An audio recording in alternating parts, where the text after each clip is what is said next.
right person to ask. I am the right person to ask. But I've always felt like, why are people asking me? I don't know what I'm doing. I don't know where I am half the time.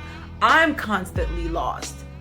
But I think in this moment, I'm realizing that's not the point. And so like when I meet people and they have all these expectations of me, it makes me so anxious because I'm so worried about like letting people down or being a disappointment or not being as great as they think Mimi is. And I think that's really the self-sabotage, because maybe I am that great. Right? Maybe you are that great. You are that great. Like the thing that people see in you is the truth. All right, I'm gonna text Tanasia that I'm on my way. That's my gym partner / accountability partner. I think for me, I need one really badly just because, and I think it's a big deal that she's physically here. So if you ever watch this, Tanasia, I love you so much, because for me, like, it's so much easier for me to step outside of myself and be there for someone else than it is to be there for myself. So for me, the feeling of letting her down or disappointing her, or, and I don't even think I would disappoint her, but just like giving up and like having someone that I care about see me in that light wakes me the F up. And I'm just like, we gotta go to the gym, you know? But if it was just me to me, I would just be like, you know what, it's fine. Which is so bad in so many ways, but I'm working on that. And as I'm working on that, here's the test that just happened in real time. Am I gonna go to the gym by myself now that Tanisha can't make it and I'm fully dressed? I'm trying to figure out like what's going on. I think I'm gonna go by myself. I've only gone by myself, I think like once or twice. I usually just go with her, and if she can't make it, I'm like, oh, I guess I'm not going. And that's really like, fitness and health is about me, it's personal. So we're about to see what she says. So I'm still gonna go. Guys, I'm going to the gym by myself. After I just told you about how the physical support, but you know what? The support of someone else got me out of bed. I'm awake. I brushed my teeth. I put on my sunscreen. I'm dressed. So we're still gonna go to the gym. All of these kind of things, it's important to me at the very least to believe all victims under all circumstances. An abusive ogre taking advantage on, and the more and more I started digging into this situation, I'm feeling high.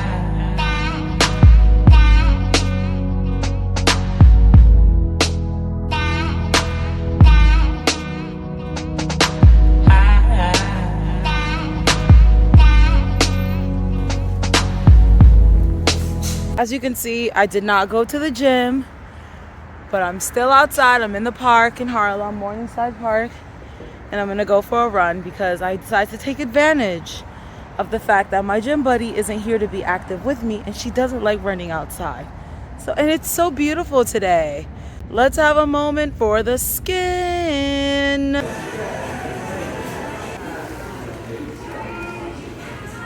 Annoying. People be like, you're dehydrated. No, bitch. I drink mad water. I just always get a white line. But I was gonna say, like, I literally watch YouTube all day, every day, all the time. I'm always either watching a YouTube video or listening to a YouTube video. And so now I'm really finally getting into the vlogs, because I found vlogs I enjoy watching. For the longest time, I didn't. Thank you.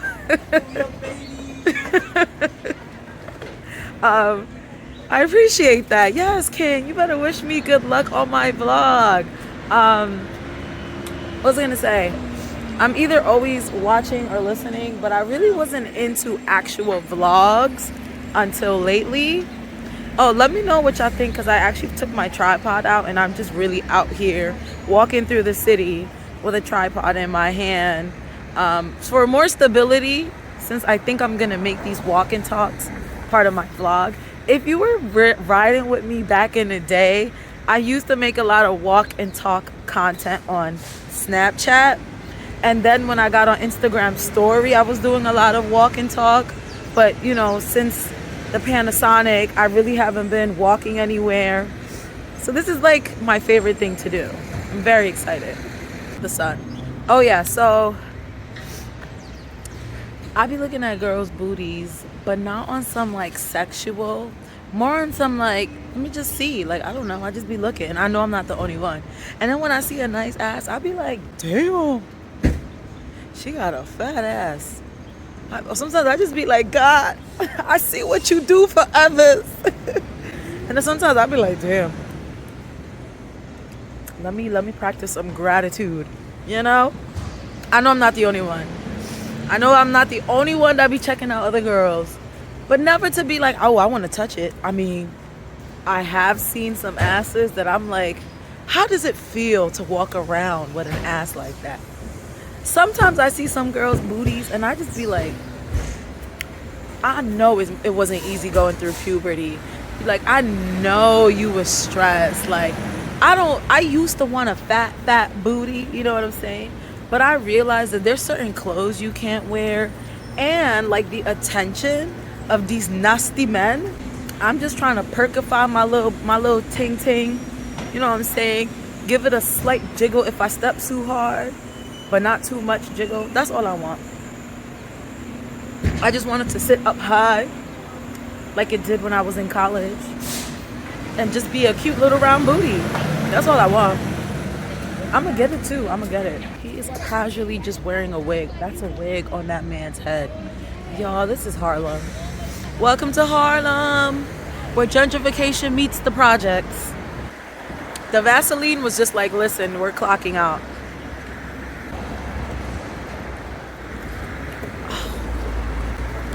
When they do a good job, I can't even say he understood the assignment, because this night he did extra credit, homie. I actually have a question, because my friend gave me feedback and I want to take it, but I also want to keep my artistic integrity or whatever. So she basically said like I should have music over my hyperlapse moments. But there's a part of me who really like, I want to use silence in my vlogs, but I want to use them like in a good way. Maybe I need to like watch what other people do, like filmmakers. How do they use silence? Because I feel like silence kind of speaks to the mundane moments in life, and I kind of want to I want to bring that into my content. I want to bring moments of silence followed by long-winded rambly talking moments in my vlogs. I gotta figure that out. I gotta figure out the best structure for me to do it in a way that's well thought out. But yeah, that's something I've been thinking about as I go on my little vliggity vlog journey. Okay, we gotta turn the corner one more block. But look how beautiful this neighborhood is. These buildings are so old that they legit have like parking for horse carriages in between them. And another amazing fact about it is that there's a lot of black people that still own the homes. They're all like much older, and I'm really hoping that they're able to pass it on, because I definitely do see the gentrifiers creeping in, because the homes are beautiful. The neighborhood is quiet. It's really tucked in its own little world. Excuse me. This side of Harlem is so much calmer. Like, Harlem is just a very interesting place because it's just like pockets of beauty. Oh, here's one of those horse carriage parking. Like how many places in New York City do you know have an alley? Like, can I walk through here? I've never done it. Can you walk through here? Is it like no trespassing? I've never taken this route. But yeah, Harlem is just a very interesting place because there's these pockets of like peace, and then chaos is just around any corner. It's when I moved here, that's what I came to. You just kind of got to turn the right corner, or in some cases the wrong corner. In my experience, yeah. But like, where in the city do you see like straight up like parking garages? Straight up parking garage. This is a whole cut through to get to the other block. I don't even know where we're going. I hope there's no dogs over here. I do not fuck with dogs. If you African, you know we don't really bang with dogs. That's a very American thing, and they really try to villainize you for not really. Dogs in many countries outside the US are not domestic pets. They are dogs for farming or security. They're guard dogs, or they're rabid dogs walking the streets. So I finally have the language to support myself when I'm the only person in the office that doesn't want to pet the dog. I'm like, I don't have the same relationship, and even though I'm born in America, I don't connect with dogs. Sometimes there's a random dog that's just absolutely gorgeous and just touches my heart just a little bit, but not enough for me to want to touch the dog, especially when their mouths touch you. Maybe it's a Muslim thing. We've been, told not to let that happen. I am so excited about getting a cat next year. Inshallah, I get a cat hopefully by February, March, so I can get accustomed to being a cat mom in those colder months, and be good by the summer.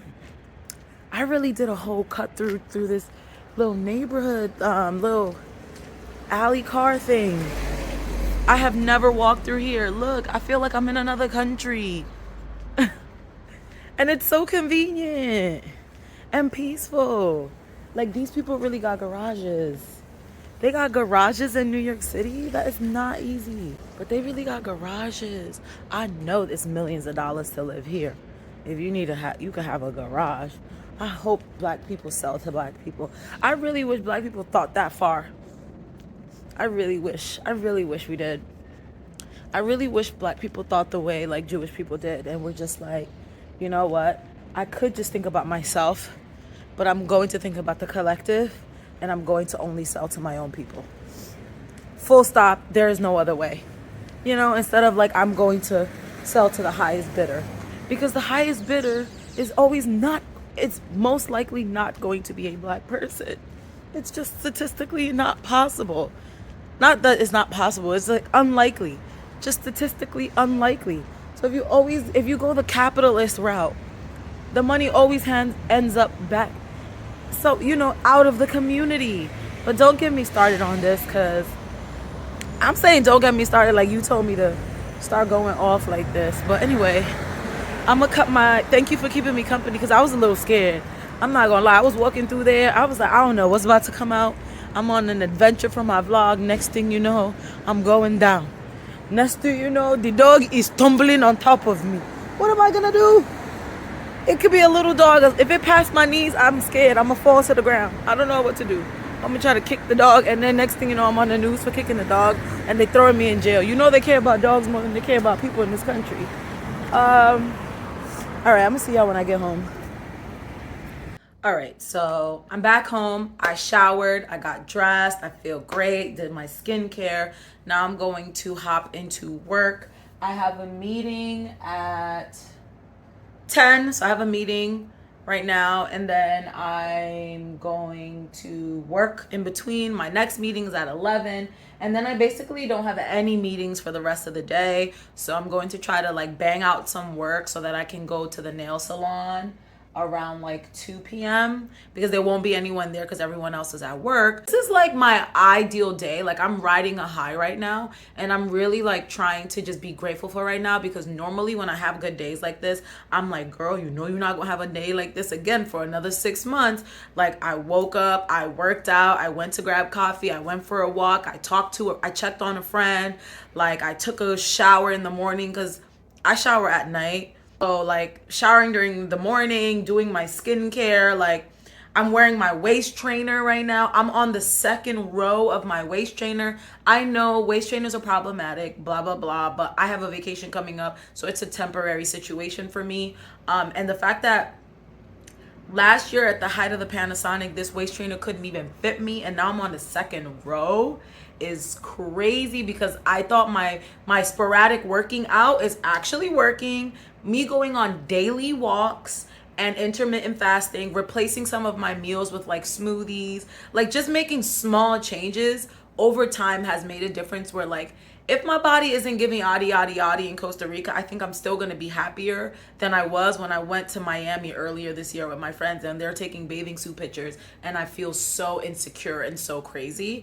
And I'm also really being cognizant of what I shop and what I buy, and stop like falling for the getcha of buying things because the model looks good, or this is the ideal version of me, so I'm purchasing the ideal, versus being realistic. Like, you have double D's. You can't wear a V-neck top. Like, you've tried this many times. This V-neck top is not gonna do any better. How will you feel when you wear this? Like, I'm just always constantly trying to be a better consumer, because no matter what, in this country, the day I was born and they gave me that social security number, I became just another consumer, and I know I'm going to consume. So I'm just trying to constantly check myself, not fall for the get you. Like, I work in marketing, so like I have an understanding of what's happening, but I still fall for it as well.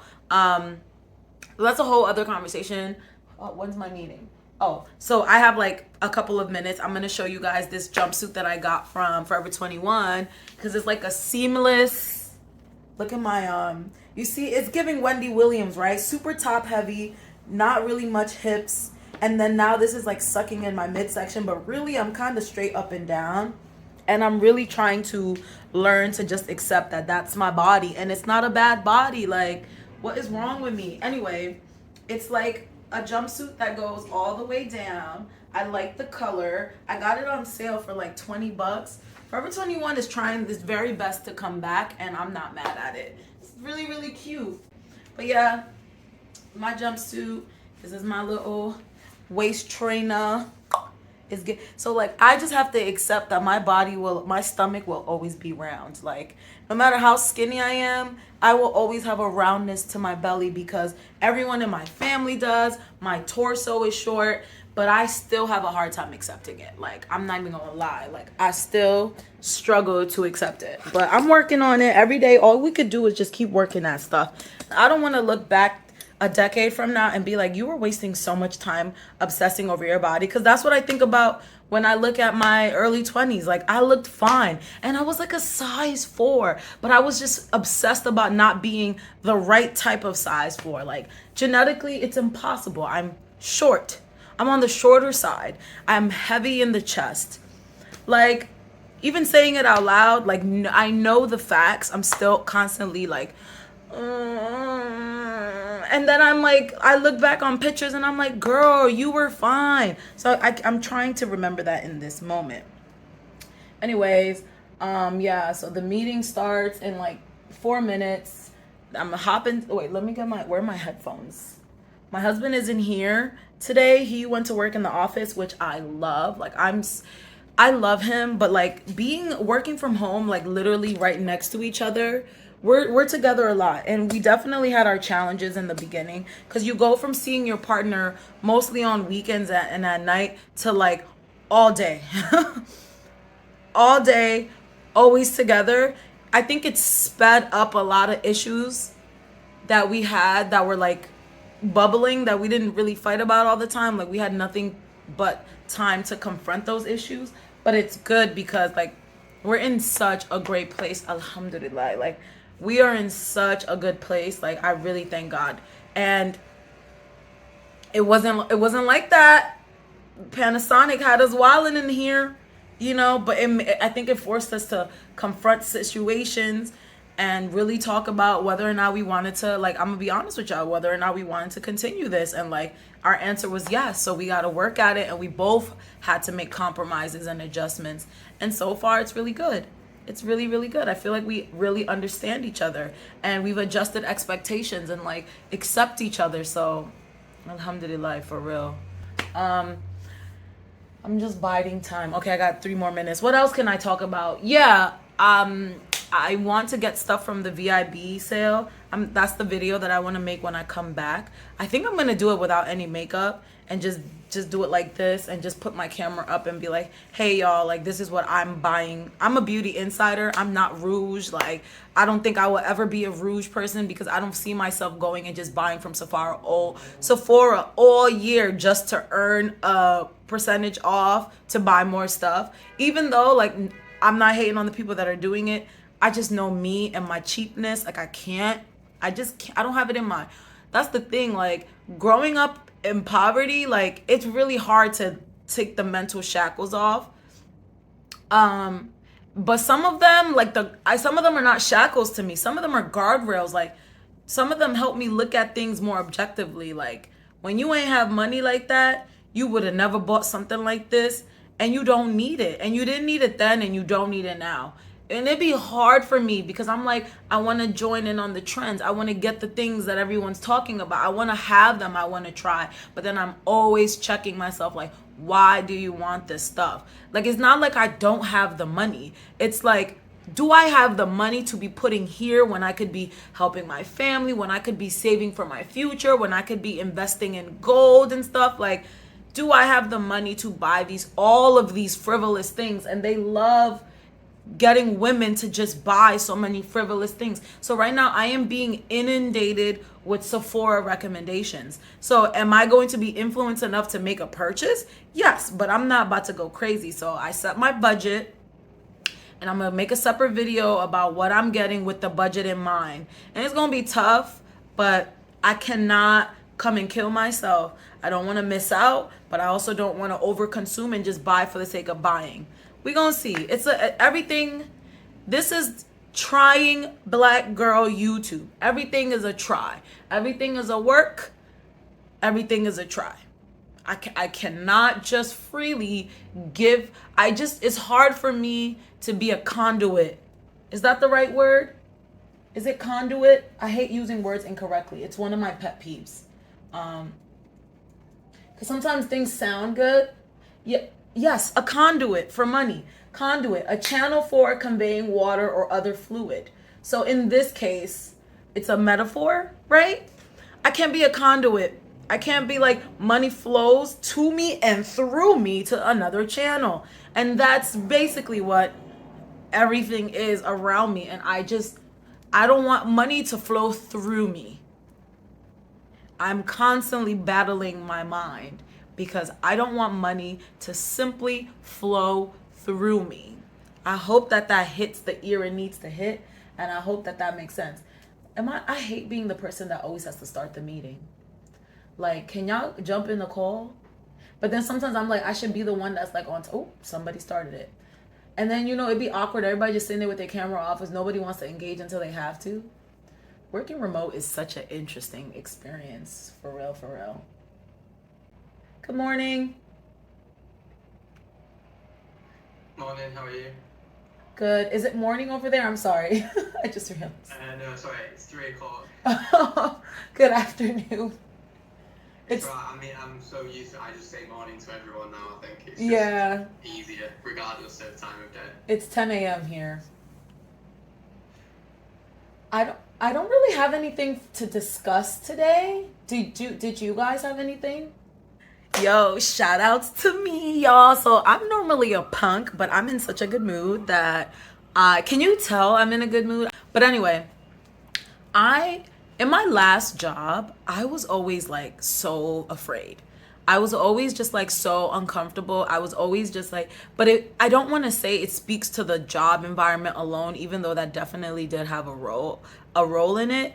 And I think it was also just like me. Like most of it was me. I will honestly say like 80% of it was me and my view of working with white women, my insecurity about my abilities, my constant feeling of like second guessing and confusion. Employee, I'm realizing above everything is confident in what they can do and their abilities, especially in marketing. You have to be willing to like test and try and put yourself out there and give ideas. And I walked into my last role, and for those of you who don't know, I used to work at Tula Skincare. Freaking love the company in terms of like the products. They're amazing. I always recommend them. I still use the products to this day. I love the products before and I love the products after working there. And I don't really have super negative feelings about my experience there, regardless of the things that happen that I don't feel like were super negative, because I'm self-aware enough to take accountability for my role.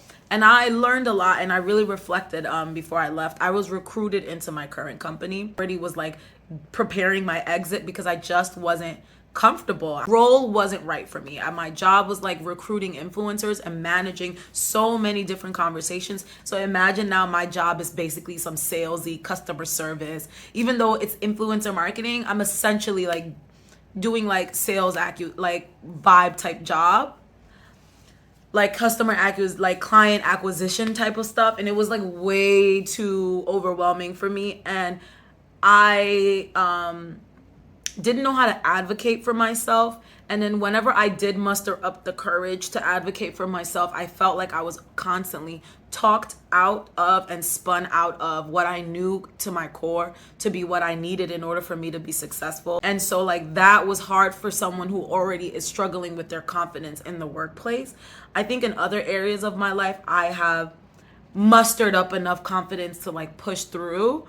I've always felt like I'm not enough. And so at the last role, it was difficult for me. But at this role, after that learning moment for me, I come to this role with this level of confidence and like knowing that I know something that like other people want to learn from me, and like people respect me and people listen to me, and everyone is just so incredibly kind, which I do think has to do with the fact that they are from another state. Like my company is not based in New York City, so I am not dealing with like the New York City people, or the people who have the grit and the hustle enough to move to New York City. That is not to say that the people in this other state don't have that, but you know, to survive and to thrive in a city like this requires a certain type of energy. And I just happen to be born here, you know? And I think my issue when it comes to like working with white people, like I think I've taken on way too much. I can't explain what I've taken on, but I know from my years in college that I shrink when I'm with white people. I shrink because I know the stereotypes, and I'm trying so hard not to be the stereotype that I stop being myself. Not that I am the stereotype. I'm just trying to like be like damn near invisible. Like when I'm in one-on-one meetings, I'm myself. I'm funny, I'm charming, I'm smart, I'm interesting. But when I'm in larger conversations, I'm stumbling over my words, I'm uncomfortable, I don't sound sure, I don't sound confident, and then people don't believe me or believe in me. And I've learned, in my brief, like in these last few years of, because now I'm in a really corporate company, and I really didn't think I could handle corporate, but the structure in corporate, it really helps someone like me, because it's very clear that there's someone for everything, and there's clear lines of division of labor, as opposed to my experiences at startups where your role is very fluid. The trajectory could go anywhere. You can, you know what I mean? Like, I didn't know that corporate was actually better for me, because I need the structure. And if you watch my last vlog, you know that I struggle with like unstructured time, and like, and the thing is that this place has enough structure but not too much, where literally I only have one meeting today, so I can do whatever I want with my time as long as I get my work done, which I love that. And I don't have a company, there's no culture here of like, you're not online, you're not on Slack, like what are you doing? It's more like, is the work done? Is the work done? And no one's breathing down your neck because everyone's focused on their role and everyone wants a chill environment. Like my ramble right now has come from me basically ending a meeting. Like I got on the call and I'm like, temperature check with the first person. You guys heard me like, have we had this meeting too many times? Like, I don't have anything to say. And normally I would have freaked out. Normally I would have been like, I don't have an update. What am I going to say? Like, I'm going to look dumb. But I was like, no. It's so interesting. There's so many moments now where the old me thoughts will come in where I'm like, oh snap, like I'm gonna look bad, I'm gonna look stupid, I'm gonna look like I don't know what I'm doing. And then I'm like, wait, no, that doesn't make any sense in this context. Like, stop it. You do know what you're doing. You are smart. You are capable. And the thing with like the technology and marketing and the kind of role that I'm in, like it's a learn as you go kind of role. And I realized that a lot of in my last job, I considered everyone around me to be like way more experienced and way smarter than me. So I was just way intimidated. And I think towards the end of my time there, I realized like everyone is literally just trying their best, being proactive, teaching themselves, and guessing and guesstimating, and then using data to support, telling a story with the work that they've done, like basically being their own marketer in their job, like building a brand in your role. Like I just didn't know. I didn't have the experience. I didn't have the guidance. I didn't have the mentorship. Who can I talk to about that? I don't have family members that have done these type of jobs. I don't know how to maneuver in these environments, you know? So I think I needed to go through working there so that I could be prepared for this role where like I'm more confident than ever. I'm more sure of myself and I'm getting things done. I went and got my diagnosis for ADHD, which was really difficult to me because if you have ADHD, you know it's really hard to just like get the thing done, you know? But I was like, I want to do well at this role. I want to excel. I want to grow. I want to feel confident. I want to feel good. I want to feel like I'm good at my job and I'm killing it because it matters to me, you know? And so far, I feel good. I feel smart. I feel like I'm learning every day. I'm asking the right questions. And I basically just shut that meeting down because we didn't need it. Instead of making it about myself and like, oh my God, I don't have updates. I'm like, yo, have we been meeting too much? Because I know this is supposed to be a monthly meeting, but we've met like 3 times already. And they're all both like, yeah, I'm kind of running out of updates. And I'm like, yo, when you're just...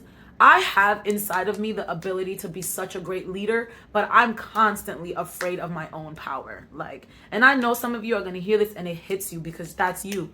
I'm the person that if I'm walking in a group, if I turn my body, I see people turn and follow me, even though I don't know where I'm going. You know what I'm saying? And then I get anxious because now I feel the weight and responsibility of my leading. And like, I don't think people are following me expecting me to be right. I think they're just, or like, maybe I don't think people are following me and they're going to be like mad at me because I wasn't right. I think it'll be like, oh well, let's turn around. But I'm always like, oh my God, what are people expecting? I'm gonna let people down. Oh my God, people think I'm so amazing. Very much imposter syndrome. Like, people think I'm so amazing. And here I am being lame. Here I am being lost and scared. And I'm like, why do I fight my God-given power? Like, this is who I am. I am very opinionated. I am very clear when it comes to other people. When it comes to me, I'm a mess. You know, I'm constantly trying not to cry. But when it comes to other people, I should trust in the abilities because I've done it before. People listen to me. People respect me. You know? And I feel like I'm giving myself a speech right now, but I know this applies to one of you out there or most of you out there. Like, I know this might apply to you. You're like, you know what? You're right. I am the one who always plans things for my friends. I am the person that people stop in the street and ask for directions. I literally am always asked in the street for directions. It's always me. I can't tell you, at least in a month, no exaggeration, once or twice a month, someone stops me in the street and asks me where to go. And I was with my little sister who's 9, and children have a way of being so like insightful. I literally had just got asked for directions, and I was like, I don't know why people always asking me where to go. And she's like, because you look like you know where you're going in life, Mariam. And I just was like, I look like I know where I'm going in life. That's why people always ask me where directions. But you know what's crazy? I stay lost. Like, I'm actually, like, if you know me IRL, like, I'm like the worst person to ask for directions. But then I guess, you know what? Now that I'm in this motivational kick, I'm trying to talk myself into a good place. Maybe I'm the best person to ask for directions because I'm the person, if you stop me in the street and ask me directions and I literally don't know where to go, I still try to help you. I'm like, oh, let me get my Google Maps out. Because sometimes it's like African aunties or like immigrants or like tourists and stuff. So I'll literally be like, I have no idea, but where are you trying to get to? Okay, let me get my maps out. Or I have literally gone up to another person with the person that's lost and be like, excuse me, could you help this person get to this place? Because I don't know. Have a good day, y'all, and walk away. And like in this moment, as I'm talking to y'all about it, and I'm in this like, girl, I didn't even take my Adderall. I'm just high off of life. Like, this is crazy. Like, going for a little run, a little bike ride in the morning got me whatever. My emotional support water cup. But I'm the person that will help you if I can. So maybe that's why, because I'm always like, Why do people always ask me for directions when I'm always lost? Like I'm a native New Yorker from the Bronx who never really be downtown. Like I only go downtown for the things I need. I'm always lost. But people always be like, excuse me, how do I get to? I'm like, madam. One lady, she said, I need to go to the whatever. You know what I had to do? I had to get on my phone. I found the bus instructions. I found the bus stop for her. I left her at the bus stop. I was like, good luck, mom. Like, you know, she said, thank you so. And so I am the right person to ask. I am the right person to ask. But I've always felt like, why are people asking me? I don't know what I'm doing. I don't know where I am half the time. I'm constantly lost. But I think in this moment, I'm realizing that's not the point. And so like when I meet people and they have all these expectations of me, it makes me so anxious because I'm so worried about like letting people down or being a disappointment or not being as great as they think Mimi is. And I think that's really the self-sabotage because maybe I am that great. Right? Maybe you are that great. You are that great. Like the thing that people see in you is the truth. It's the thing that you cannot see in yourself. Cause I'm just like, there's mad people on this sidewalk. Why are you stopping me? Why? Constantly is it me? It's not a once in a blue thing. It's a very consistent thing. It's in the subway, it's on the street, it's all over. Excuse me, where do I? And I'm always like, yo, I stay lost. I'm terrible with directions. Sometimes I know though. If you catch me in Harlem, I kind of fit slow, kind of know. But I'm like the person who don't even really know street names. I'm the person who be like, oh, you trying to go to the place right next to the TJ Maxx? Oh, you gonna turn the corner at Shake Shack. And you know, I'm that person. But I will try. I will always try to help. And that's probably why people stop. I'm having an aha moment. All right. Let me put this energy into my job that I was just talking about how great I am at. But yeah, I stopped that meeting and I'm very proud of myself. Like I literally was like, why are we having this meeting right now? And then he checked the calendar and was like, oh snap, I guess this is weekly. It's supposed to be monthly. So I take it no one has anything to say. And we're all like, no. He was like, all right, 5 minutes, cut. Normally I would have sat through that thing silent, like I don't got nothing to talk about and I'm freaking out. You know? We grow. I need to wake up early more often and go outside and just be active. This is like these natural endorphins. Is this energy radiating to you right now? Okay, let me play some music and open these emails because I'm avoiding right now and I can't do that. That goes against the whole productivity thing. I'm feeling high.